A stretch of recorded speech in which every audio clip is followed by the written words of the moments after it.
Et bienvenue sur A Dylan Story. Aujourd'hui, on va parler de films sortis en avril 2026 avec au programme du film de plateforme et seulement 2 films sortis au cinéma. C'est très peu, donc majorité aux films de plateforme pour ce mois-ci.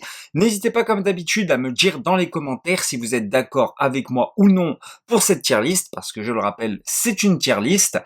Et n'hésitez pas à me dire si vous avez des conseils, des films que vous aimeriez voir apparaître dans cette tier list. N'hésitez pas à le faire dans les commentaires.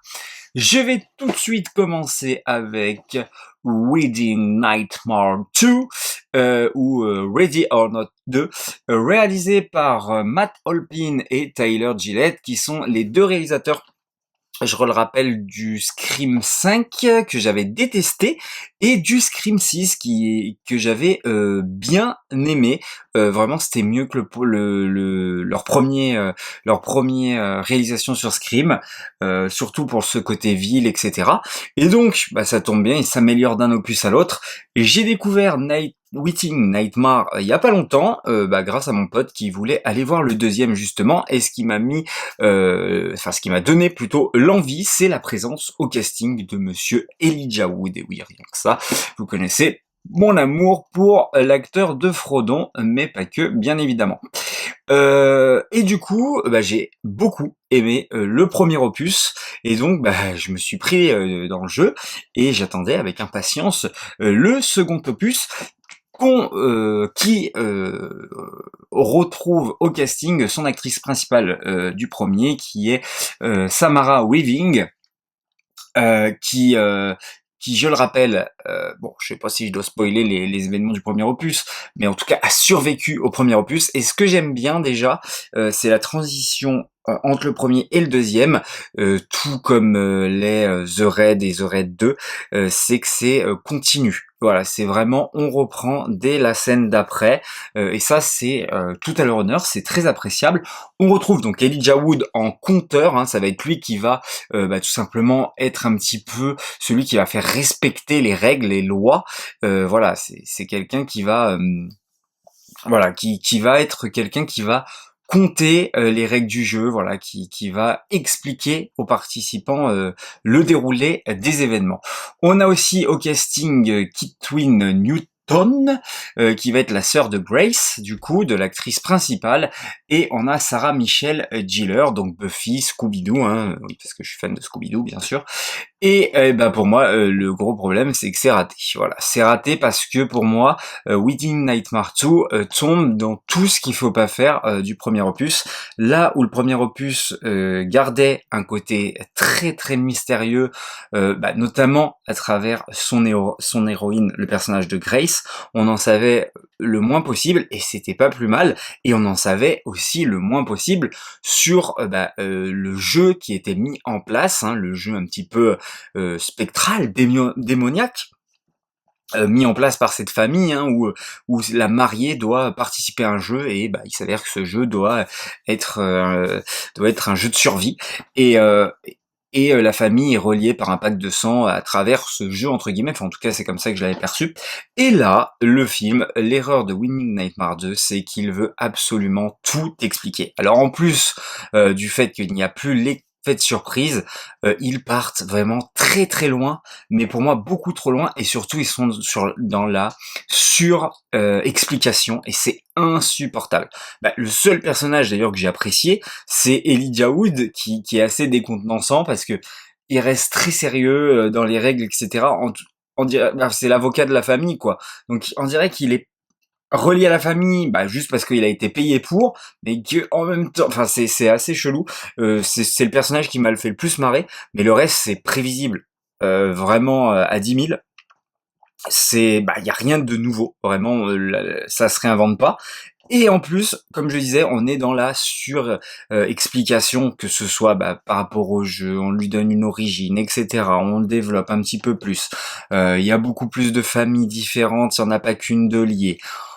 Ok, et en plus de ça, on rajoute une sœur à Grace, le personnage de Faith, et qui est pas du tout intéressant. Enfin, pour le coup, j'aimais le côté solitaire de Grace, et pour moi, c'est pas un apport positif, que de l'avoir mis dans ce film. Et donc pour moi, c'est déjà la suite de trop. Et ouais, c'est le deuxième film et c'est déjà la suite de trop.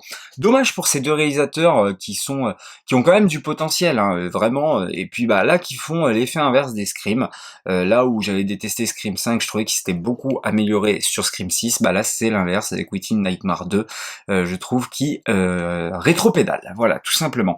On enchaîne ensuite avec, alors vous verrez, hein, c'est pas fameux, hormis un film, avec un film de plateforme sorti sur Netflix le 10 avril 2026 qui s'appelle Nature Prédatrice, pardon, qui est un film de requin, et un film de requin en plus, ou le chat, un film de requin en plus réalisé, s'il vous plaît, par Monsieur Tommy Wirkola. Et ouais, rien que ça, c'est un réalisateur que j'apprécie énormément, hein, qui fait partie de mes réalisateurs favoris, mes réalisateurs d'adolescence. Donc je rappelle, c'est le réalisateur de Dead Snow 1, The Trip, les Seven Sisters, et notamment dernièrement Violent Night avec un Père Noël joué par David Harbour, c'est excellent, c'est drôle.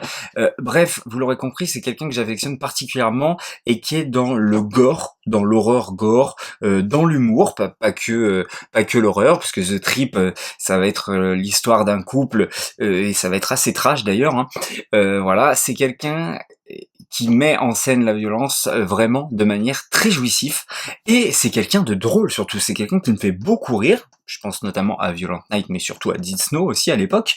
Et donc, quand j'ai vu qu'il y avait un film de requin de ce dernier, je me suis dit que ça allait être à des années-lumière meilleur que Sous la Seine, parce qu'on allait avoir justement cet apport de Tommy Wirkola, et en plus, voilà, c'est quelqu'un qui sait tenir une caméra quand même, il sait mettre en scène les choses, voilà, c'est quelqu'un que j'apprécie, voilà, vous l'aurez compris, et qui m'a complètement déçu. Mais quel film de merde, bordel! Et non, les films de requins, ça y est, hein, c'est pas possible. Alors on est sur un film où on est, je sais plus où, en Floride peut-être, enfin quelque part aux États-Unis, où il va y avoir un ouragan. Et donc, alors ça c'est le point positif, je dirais. Donc il y a ce fameux ouragan qui débarque et tout, c'est plutôt bien fait quand il arrive, et du coup il va y avoir des requins en ville en fait. Et donc il va y avoir des différents personnages coincés à droite et à gauche, et ils vont devoir survivre face à ces requins. Hein. On a l'actrice Phoebe Devon, Whitney Page, qui sont les deux actrices principales, hein, celles qu'on va voir le plus, dont une des deux qui est enceinte. Et on a aussi Unsun, Jumi Unsun, qui est l'acteur, je rappelle, de Blood Diamond et de Shazam notamment. Voilà. Et hormis le moment où il y a l'ouragan, et c'est plutôt pas mal, le reste, ouais, c'est nul à chier, des personnages qui se font bouffer le bras mais qui survivent finalement, etc. Alors c'est peut-être moi qui a un peu trop grandi et qui suis moins client. Je pense pas, parce que je suis quand même encore pas mal ouvert sur ce genre de film-là. Je parlais de Within Nightmare juste avant, mais le premier, qui a des années-lumière, hein, comment il s'appelle déjà, Nature Prédatrice, j'ai déjà oublié. Donc ouais, c'était vraiment raté de chez raté, quoi. Hein, vraiment, c'est bien dommage, parce que ça aurait mérité d'être bien meilleur. Et puis c'est what the fuck, hein, ça part très très loin, notamment une scène avec un bébé, mais ça part mais loin. Alors c'est vrai que j'ai ri à ce moment-là, mais ça part vraiment trop loin. Et malheureusement, Tommy Wirkola, il ne réinvente pas le genre. Et pour moi, il vaut pas mieux qu'un autre qui réalise un film de requin, quoi. Et c'est assez dommage, parce que je pensais vraiment qu'il allait apporter quelque chose d'autre. Alors que non, on est sur un film lambda de requin avec des gens qui se font bouffer. On a un contexte. D'ailleurs, c'est un petit peu le même contexte que le film d'Alexandre Aja, Crawl. Mais Crawl, c'est 10 fois meilleur avec des crocodiles. D'ailleurs, je vous conseille fortement de regarder Crawl. Bref, vous l'aurez compris, j'ai détesté. Et le deuxième film qui rentre dans notre flop 5, donc je vais mettre quand même, ouais, encore le sifflet, vraiment je sais pas lequel poser en premier en flop 5 et deuxième en flop 5, donc on va les laisser comme ça pour le moment, on verra plus tard quand on sera à la fin de l'année 2026 si on les bouge ou s'il y a d'autres films qui débarquent. On enchaîne ensuite avec le petit bijou, le seul, l'unique de cette liste-là. C'est un film de Gore Verbinski, un autre réalisateur que j'affectionne particulièrement. Il faut arrêter que les réalisateurs que j'aime particulièrement fassent des films de plateforme, s'il vous plaît, parce que j'ai remarqué qu'il y en a beaucoup trop. Voilà. Bon, lui, pour le coup, il y a de la chance, il est sorti au ciné, je sais pas s'il a eu le public qu'il mérite, donc c'est Good Luck Have Fun To Die, réalisé, comme je disais, par Gore Verbinski, qui, je rappelle, est le réalisateur de la trilogie uniquement de Pirates des Caraïbes, hein, donc les meilleurs pirates des Caraïbes, mais aussi de A Cure of Life, ou encore Lone Ranger, que j'aime un peu moins pour le coup. Mais un réalisateur que j'apprécie, qui a vraiment énormément d'idées. On retrouve au casting Sam Rockwell, hein, qui a fait notamment le méchant de Iron Man 2. On retrouve également Michael Pina, qui a fait le partenaire de Ant-Man, dans Ant-Man. Et Juno Temple, qui est une actrice de Ted Lasso, que j'adore particulièrement. On a encore d'autres personnages évidemment, et une musique de Geoff Zanelli, c'est la seule musique que je citerai de toute cette vidéo, puisque c'est la seule qui m'a marqué, une musique électro qui va bien au contexte du film, que j'ai beaucoup apprécié. Donc on suit le personnage, comme je disais, campé par Sam Rockwell, qui débarque dans un diner, un petit peu en mode SDF, grosse barque, pas entretenue, un petit peu comme moi des fois d'ailleurs, et qui a un petit peu des fils de partout, on sait pas trop si c'est des fils électriques ou si c'est des choses ramassées dans une poubelle, enfin bref, c'est assez ambigu, et il débarque dans ce diner et il dit: je viens du futur et je viens vous sauver, les téléphones portables ont détruit notre monde, et je vais rassembler un groupe d'individus qui se trouvent dans ce diner, et on va essayer de sauver le monde. C'est pas la première fois que j'essaye. Au début, évidemment, les gens ne vont pas le croire, mais il a un détonateur, et donc ça va pousser les gens à le suivre, pas forcément à le croire, mais en tout cas à le suivre. Et au fur et à mesure que cette quête va avancer, on va savoir si oui ou non c'est une réalité, enfin si c'est vrai qu'il vient du futur ou pas, et surtout le film va développer des sujets de la société d'aujourd'hui vis-à-vis de l'électronique, notamment beaucoup vis-à-vis du téléphone portable. Il y a par exemple un professeur qui est campé justement par Michael Pena, qui joue un prof où tous les élèves vont absolument avoir leur téléphone dans les mains et ne vont pas hésiter à remettre en question, par exemple, leur professeur vis-à-vis de ce qu'il est en train de leur étudier. Et on sent des personnes complètement déconnectées de la réalité, quelque part des zombies. Et bref, vous l'aurez compris, il y aura différents thèmes. Je dirais que c'est pas chapitré, hein, mais c'est découpé en tout cas. L'histoire est découpée, on voit le passé de différents personnages, de 3 en particulier, justement, 3 histoires découpées, et chaque découpage va avoir une critique sur justement notre rapport à l'électronique, à l'IA, etc. J'ai un petit peu moins bien aimé la fin. C'est vraiment le bémol que je lui mettrais. En même temps, je dois le dire, voilà, je suis honnête, j'ai vu le film, j'étais fatigué, je sortais du boulot, je commençais un petit peu à piquer du nez. Non pas parce que le film ne me captivait pas, juste parce que j'avais une grosse fatigue. Voilà, mais c'est un film que je vais revoir avec beaucoup d'assiduité, que je vais acheter, déjà c'est une certitude, et que je vais regarder avec grand plaisir. Donc c'est pour ça qu'il va rentrer tout de suite dans mon top 5, et oui, et donc Nuremberg va sauter, voilà, grand film, mais j'ai préféré le sujet de Good Luck Have Fun Don't Die, qui est à la 5e place, mais qui pourrait remonter, hein. Voilà, d'ailleurs je vais même changer mes positions, parce que ça c'est plus le cinéma qui me parle, c'est Hell Jumpers, La Dernière Chance, et des réalisateurs que j'affectionne particulièrement, que Hamnet, qui est un grand film, attention, mais qui descend à la 5e place. Petit changement de ma part. Donc voilà, je vous invite fortement à voir Good Luck Have Fun Don't Die, parce que je pense qu'il n'a pas été beaucoup vu, et en plus c'est quelqu'un quand même qui est très généreux dans la mise en scène, et qui a un vrai sujet surtout, et on sent qu'il a quelque chose à dire sur la société d'aujourd'hui, et c'est très intéressant. La fin, je l'ai trouvée moins pertinente, pas non plus que parce que j'étais fatigué, vraiment, j'ai pas été happé. Maintenant, il faut que je la revoie dans de meilleures, pas conditions parce que j'étais au ciné quand même, mais peut-être en meilleure forme. Voilà pour ce dernier. J'enchaîne ensuite, j'ai oublié, mais Crime 101, alors il est sorti le 1er avril, bon, on dit qu'il a pas de date de sortie, peut-être qu'il devait sortir au cinéma à la base, et finalement il est sorti directement sur Prime Video, donc le 1er avril 2026, donc vous pouvez le retrouver sur Prime pour ceux que ça les intéresserait. C'est réalisé par Bart Layton, The Imposter American Animals, et on va suivre un trio de personnages, donc un braqueur qui n'utilise jamais d'armes, etc., qui est très méthodologique et qui est campé par l'acteur Chris Hemsworth, que j'adore particulièrement. Thor. J'ai fait exprès de citer que les, les films de super-héros, hein, vous l'aurez remarqué à chaque fois. Bon, évidemment, il a fait aussi Furiosa, hein, et également La cabane dans les bois, que je vous conseille fortement. Bref, il va être ce fameux braqueur qui est très méthodologique, qui n'utilise jamais d'armes, jamais de violence, qui a 1000 coups à l'avance sur tout le monde, et il va être poursuivi indirectement par Mark Ruffalo, qui est un acteur que j'adore particulièrement, qui est l'acteur qui joue Hulk. Voilà, c'est tout ce que j'ai à dire. Dark Waters, allez. Pour citer autre chose. Et ensuite, Barry, n'importe quoi, Halle Berry, pardon, qui, elle, va camper une avocate, entre guillemets, hein, c'est comme ça que je l'ai compris, qui protège et qui assure, une assureuse, je sais pas si on dit ça, les biens de ses clients, donc des gros clients riches, voilà.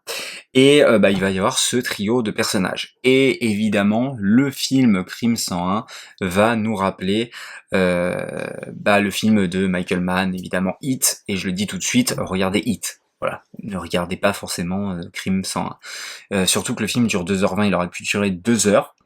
Il y a des choses qui marchent très très bien, notamment sa manière de filmer LA, j'apprécie particulièrement. La particularité, pourquoi ça s'appelle Crime 101, parce qu'on va suivre tous les braquages va se passer au bord de l'autoroute 101, hein, donc qui est une autoroute qui rallie Los Angeles jusqu'à San Francisco, hein, il me semble, en passant par Malibu, etc., Santa Monica, tout ça. Et vraiment, je trouve que la véritable force du film, justement, c'est sa réalisation, parce que je trouve que sa manière de filmer LA, notamment la nuit, etc., ça m'a rappelé également Drive. Donc, de ce côté-là, c'était très intéressant. Maintenant, comme je disais, le film a peut-être une demi-heure de trop. Voilà, bon. Mais malgré tout, je l'ai regardé jusqu'au bout, les acteurs sont très très bons en plus, donc c'est vraiment un de ses points forts. Mais comme je disais, bon, t'as envie de se voir team et t'as qu'une envie, c'est de te dire, bon, en fait j'ai envie de me lancer Hit, quoi, c'est 10 fois mieux. Et bon, c'est pratiquement la même chose à quelque chose près. Et surtout, je trouve la fin très naïf. Donc voilà, bon, vous l'aurez compris, c'est bien quand même, malgré tout pour la réal et tout, mais je le mets quand même derrière GOAT et The Rip sans problème. Mais c'est juste bien, voilà. Ça pourrait être à la limite mi-figue, mi-raisin, mais bon quand même, non, je vais éviter de le mettre. Et pour finir, c'est sorti le 24 avril encore sur plateforme. Et oui, je le disais, ils étaient en nombre de 3. Ça s'appelle Apex. C'est avec Charlize Theron qui a joué Furiosa, mais pas dans le même film que Chris Hemsworth. Parce que oui, il y a Furiosa et il y a Mad Max Fury Road où elle campe le personnage de Furiosa. Bref, vous l'aurez compris que des acteurs-actrices qui ont joué dans des rôles de pop culture. Et oui, ça me colle à la peau. J'adore ces films-là. On a Eric Bana, qui est très secondaire, hein, vous le verrez si vous n'avez pas encore découvert ce film, et Taron Egerton, qui lui joue dans le film sur Elton John notamment, dont j'ai bouffé le nom juste là, tant pis à moi. Et donc en fait ça va être un jeu entre le personnage de Charlize Theron et Taron Egerton qui va la poursuivre dans des décors assez bien mis en scène de l'Australie. Ça, je dois dire que c'est plutôt efficace. C'est réalisé par Baltenson, je sais plus comment il s'appelle exactement, qui est un réalisateur islandais qui fait des films très jolis, hein. J'adore Everest, j'avais adoré Two Guns avec Denzel Washington et Mark Wahlberg à l'époque. Everest, hein, sur le mont Everest, sur ceux qui y grimpent et tout, puis le drame qui s'est produit une certaine année. Et vraiment, c'est très très très bien fait. Je vous invite fortement à voir ce film. Et dernièrement, il avait fait Beast avec Idris Elba, que j'avais beaucoup moins aimé, qui doit lutter contre des lions, ou un lion seul, je me rappelle plus. Bon, un lion déjà c'est pas mal, mais si c'est des, c'est encore pire. Bref, que j'avais pas trop apprécié. Et là, moi, pour moi, le problème de ce film, hein, c'est que oui, y a pas de problème, il va nous tenir en haleine du début à la fin. D'ailleurs, le personnage de Taron Egerton va avoir des moments assez je vais dire qu'il va redonner un coup de souffle au film, parce que on va prendre le temps de développer son personnage très rapidement par des biais de scénar qui va mettre en danger notre personnage, mais qui va découvrir, on va découvrir un petit peu plus qui il est, tout ça, sa manière de procéder, pourquoi il veut tuer les gens, tout ça. Et ça, c'est assez intéressant et surprenant, mais ça s'arrête là. Tout le reste, c'est du cliché du début à la fin. C'est un film qu'on a vu et revu 1000 fois. Donc malheureusement, oui, c'est joli, l'Australie, voilà, il y a pas de problème, c'est bien filmé. Mais voilà, j'ai pas été happé, j'ai pas été surpris. Il y a pas un moment où je me suis dit waouh, à part le personnage d'Aaron Egerton, encore une fois, où je me suis dit ah ok machin, ça part loin, mais ouais, c'était mi-figue mi-raisin, mais vraiment même derrière le marsupilami quoi. Donc voilà, même Primate c'était bien mieux que Apex, hein, quand même, quand j'y repense. Donc ouais, c'est un film qui a vraiment beaucoup de limites. Voilà pour ce mois d'avril. Encore une fois, n'hésitez pas à me dire ce que vous pensez de ma tier list, qui sera alimentée par de nouveaux films pour le mois de mai. Et oui, évidemment, j'ai loupé, j'ai pas eu le temps, malheureusement, j'ai pas pris le temps aussi des fois. Super Mario, je l'ai pas encore vu, il sera sûrement le mois prochain. Michael également. Des films comme ceci. Ou encore Le Réveil de la momie, qui arriveront peut-être le mois prochain en décalé, c'est possible, à voir. N'hésitez pas à liker, partager et à vous abonner, et puis nous on se dit à la prochaine pour une prochaine histoire.